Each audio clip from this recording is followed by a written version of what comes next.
Berkenaan dengan proses penerimaan P3K untuk tahun 2024 ini, ya, kebijakan ini merupakan kebijakan afirmasi terakhir.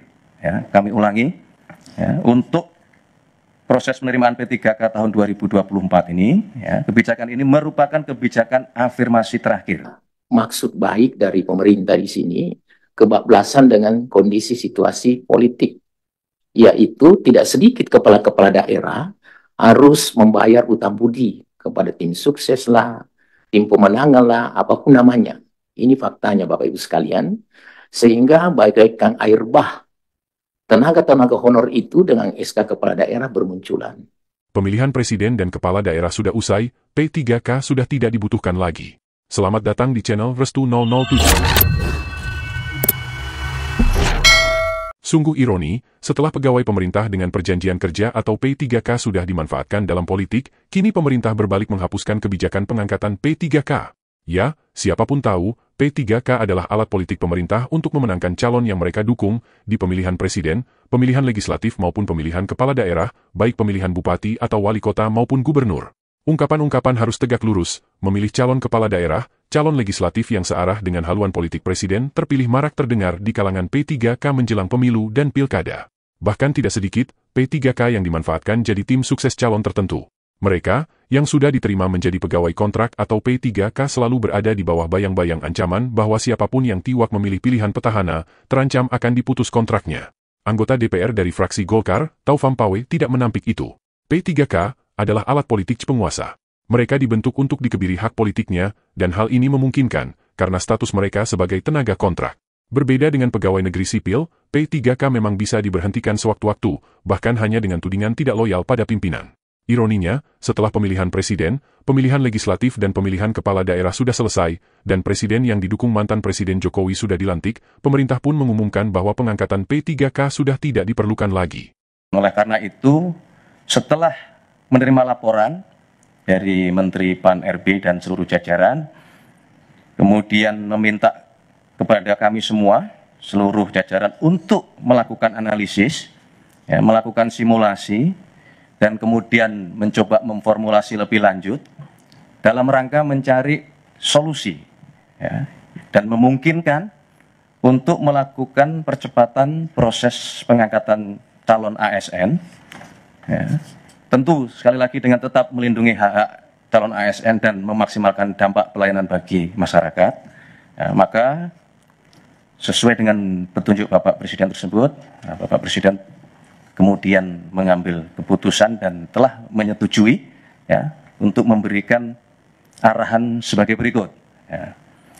Yang pertama, pengangkatan CASN dipercepat, yaitu untuk CPNS diselesaikan paling lambat pada bulan Juni tahun 2025. Sedangkan untuk P3K seluruhnya diselesaikan paling lambat pada bulan Oktober tahun 2025. Ya. Penyelesaian pengangkatan ini agar ditindaklanjuti dan dilakukan sesuai dengan kesiapan masing-masing kementerian, masing-masing lembaga maupun masing-masing pemerintah daerah dan instansi terkait. Ya. Kedua, kepada kementerian, lembaga, dan pemerintah daerah, Bapak Presiden memberikan petunjuk untuk segera dilakukan analisis dan simulasi dengan tetap mempertimbangkan kesiapan masing-masing di dalam memenuhi persyaratan tersebut, ya, agar pengangkatan ini dapat dilakukan sesuai dengan jadwal terbaru yang telah ditetapkan, sebagaimana yang tadi sudah kami sebutkan di poin pertama. Yang ketiga, Bapak Presiden menegaskan kepada seluruh kementerian, lembaga maupun pemerintah daerah untuk terus menjaga nilai-nilai meritokrasi dalam pelaksanaan manajemen ASN kita. Berkenaan dengan proses penerimaan P3K untuk tahun 2024 ini, ya, Kebijakan ini merupakan kebijakan afirmasi terakhir.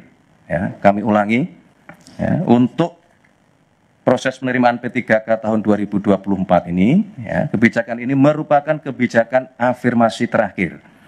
Sehingga diharapkan selanjutnya pengangkatan ASN dilakukan melalui jalur rekrutmen normal sesuai dengan peraturan perundang-undangan dan tentunya sesuai dengan kebutuhan. Keempat, berkaitan dengan proses rekrutmen pengangkatan ASN, Bapak Presiden menekankan bahwa proses tersebut janganlah, saya ulangi, bukanlah mengenai membuka lapangan pekerjaan. Ya. Akan tetapi dilakukan dalam rangka memastikan kebutuhan pelayanan bagi masyarakat dapat berjalan dengan optimal dan memberikan manfaat yang sebesar-besarnya bagi masyarakat. Saudara-saudara sekalian, Bapak Ibu yang kami hormati, untuk itu kami meminta kepada seluruh calon ASN untuk tetap tenang dan percayalah bahwa pemerintah berkomitmen penuh dalam hal memenuhi hak-hak saudara sekalian. Sekali lagi, Bapak Presiden juga mengingatkan kepada kita semua bahwa menjadi ASN adalah pengabdian di dalam melayani masyarakat. Tidak lupa kami juga mengucapkan selamat kepada saudara-saudara para calon ASN yang akan segera diangkat, dan marilah kita terus bertekad untuk memberikan pengabdian terbaik kita kepada masyarakat, bangsa, dan negara yang kita cintai. Menurut anggota DPR dari fraksi Golkar, Topan Pawe, P3K hanyalah alat politik untuk membayar janji-janji kampanye para kontestan yang berlaga di pemilu maupun pilkada. Mereka hanya diperalat di bawah ancaman bahwa jika tidak memilih pilihan sang petahana, kontrak mereka akan berakhir. Sayang sekali, setelah si calon terpilih, mereka pun dipandang hanya benalu yang menggerogoti keuangan negara.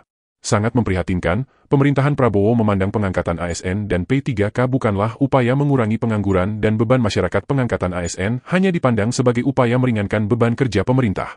Dan mungkin karena itulah pemerintah memutuskan menunda pengangkatan ASN dan P3K yang sudah lulus pada seleksi tahun 2024.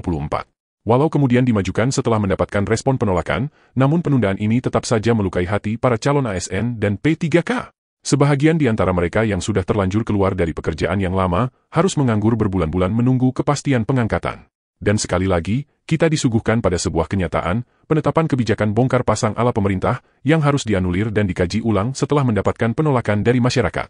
Dan disinilah peran media yang sesungguhnya.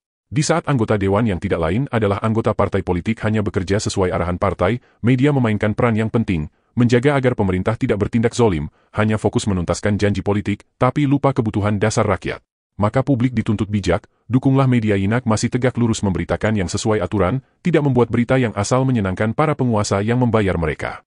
Jika kalian suka suara rakyat kecil terus diperdengarkan, silahkan tekan tombol like dan subscribe di bawah video ini, agar channel ini dapat terus bertahan. Terima kasih.